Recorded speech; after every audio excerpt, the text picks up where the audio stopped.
Welcome to our kitchen. Today we prepare Renaissance pork skewers. We start with the ingredients.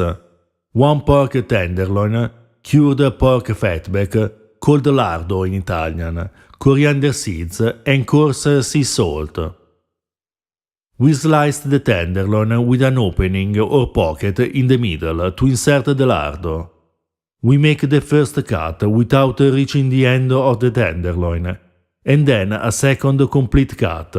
We made 6 pieces. Then we slice the lardo. We need 6 thin slices. You can use thicker slices if you want to add more lardo flavor to the dish. Then we grind in the mortar the coriander seeds. The author suggests using either coriander seeds or fennel seeds. The author of this 15th century recipe is Martino de Rossi, known also as Maestro Martino, the most famous cook of the Italian 15th century. His cookbook roots deeply in medieval cuisine, but shows a new tendency towards simplicity and attention to the cooking technique, anticipating the refinement of the 16th century banquets. Now we grind the salt. We don't want fine salt, we aim instead at an irregular grain size. We sprinkle salt and coriander seeds in the internal tenderloin pockets. We add 1 lardo slice, we close and sprinkle salt and coriander on the outer parts. Lardo is already salted, so we don't need to add too much salt.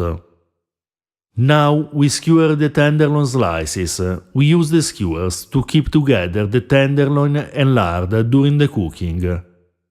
We cook the skewers on charcoal, turning them often.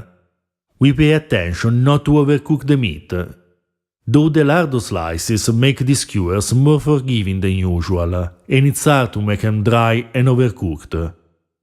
This technique will give an outstanding flavor to a dish made with just 4 ingredients. This simple recipe enhances the flavor of the tenderloin but doesn't overpower it. The lard and coriander perfectly balance each other. Now we are ready to plate. You can serve the tenderloin on skewers or remove it from the skewers. This quick and tasty dish is a flavorful testimony of Renaissance cuisine.